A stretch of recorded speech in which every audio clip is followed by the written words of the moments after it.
I wanted to read this Turtle Boy, Aiden Kearney post from YouTube. It reads, "The feds discovered that Matthew Farwell texted Sandra Birchmore over 32,000 times, but when Nicholas Guarino did a full data extraction report of Farwell's phone, he didn't find a single text message. This is the same trooper who didn't, quote, find, end quote, any of Jen McCabe's deleted phone calls or Google searches, and who testified that John O'Keefe's Apple Health data shows him going up and down flights of stairs because he was driving on a hilly street that wasn't actually hilly." It's a silly word, hilly.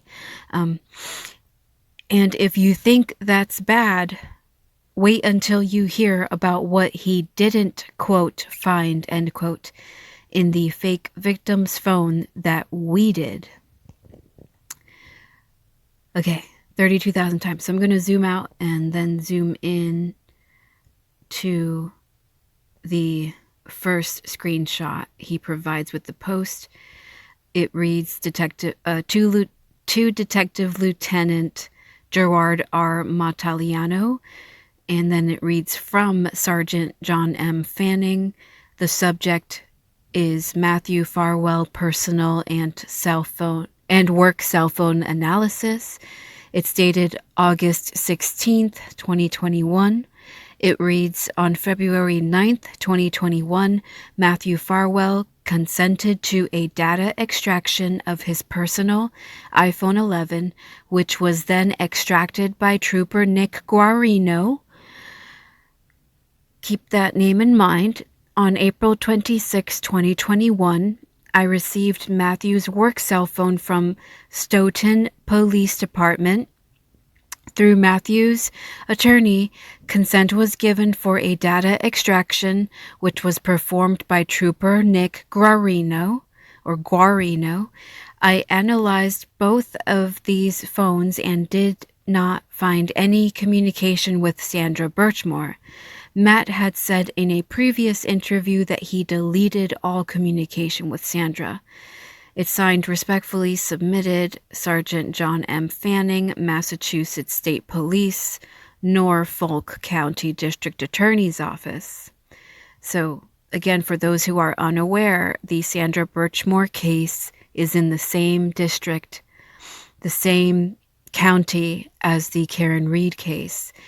And it's connected to the Karen Reed case through similar troopers, similar Massachusetts state troopers who were involved in both cases. And pay attention to how both cases were cover-ups.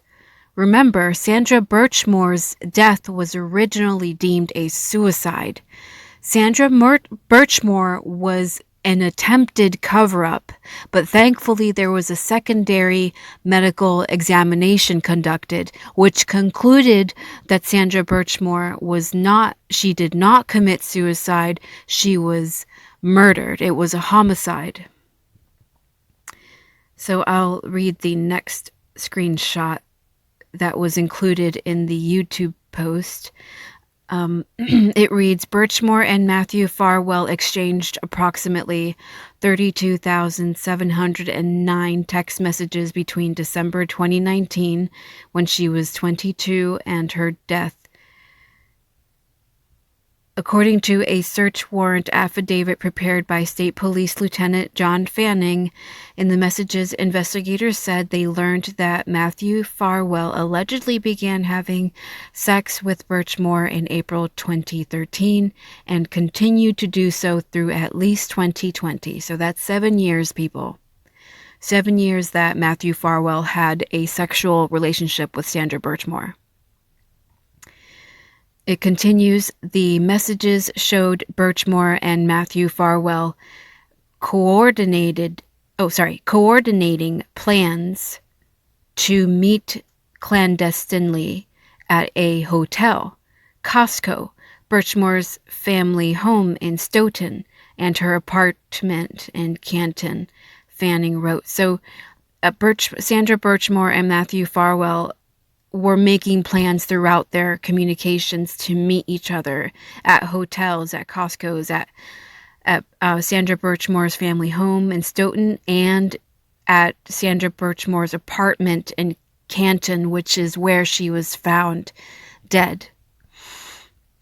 It continues, investigators didn't find any communications between Matthew Farwell and Birchmore on his phones. State police records show he told troopers he deleted all their messages after he left her apartment on February 1st, 2021. So if you pay attention to the timeline, right here, that Sandra Birchmore and Matthew Farwell had exchanged approximately 32,700 text messages between December 2019. And according to Matthew Farwell, he had deleted his messages after he left Sandra Birchmore's apartment in February of 2021. So between December 2019 and February 2021, that's about 13 months, 14 months, almost, right? If you consider all of 2020, that's 12 months, part of December, whenever that started, that's 13 months, and then into February. So 14 to 15 months. So between, let's just say 14 months, that's that. If you do the math, the 14 months, 32,709 text messages, that's like 70 text messages a day. At least 75 text messages a day for 14 months.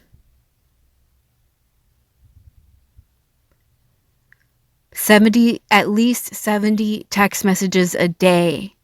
People, this officer who is nearly twice Sandra Birchmore's age, he started relationships with her when she was 15 years old and he was 27 years old, 3 years shy of Matthew Farwell being twice the age of Sandra Birchmore. And I believe he's 6'4", and Sandra Birchmore isn't even 5 feet. She's like 4'10", I think.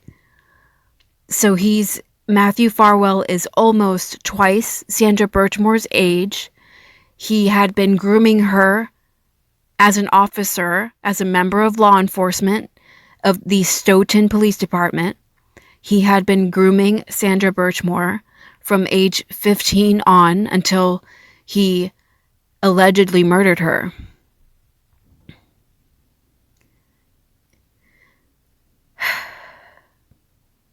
So it's a tragic, disgusting story, people.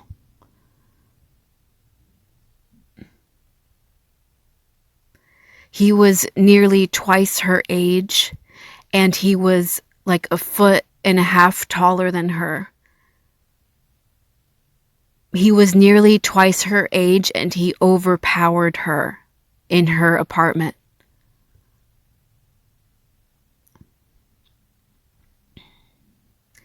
And remember, it was an attempted cover-up.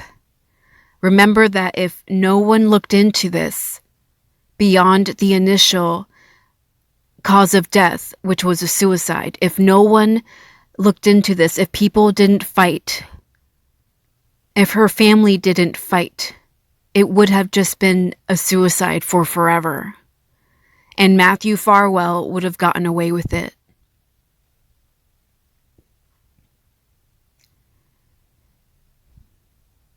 So think about this. Think about the connection between Stoughton police, between Canton police, because remember Sandra Birchmore's apartment where she died, where she was killed, it was in Canton. The Canton Police Department must have been involved. And remember that members of the Canton Police Department are under investigation. Remember that multiple state troopers are under investigation. And remember that both cases took place in Norfolk County in Massachusetts. So I really hope the world is paying attention. I do. I really hope the world is looking at this micro example of systemic corruption. This is a micro example of systemic corruption. This is just one county in one state of the U.S. So you had better believe there are more counties in the U.S. who are doing horrific things like this, with members of law enforcement who are doing horrific things like this, abusing their power and creating cover-ups left and right, creating cover-ups left and right. And if nobody looks into them, if nobody looks into these murders, they can just say it was anything. They can just say somebody backed into somebody with their SUV. You don't need to look into it, right? Somebody backed into John O'Keefe with their SUV. Don't look into it. It just happened because we said so. Sandra Birchmore committed suicide. Don't look into it. It just happened because we said so. How many other cases in Norfolk County and everywhere else in the U.S. have this going on? Members of law enforcement abusing their power and the average citizen falling prey.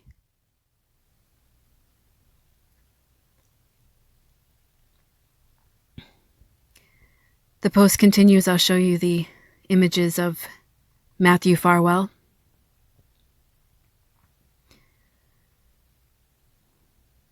The groomer and the murderer. And Trooper Nicholas Guarino.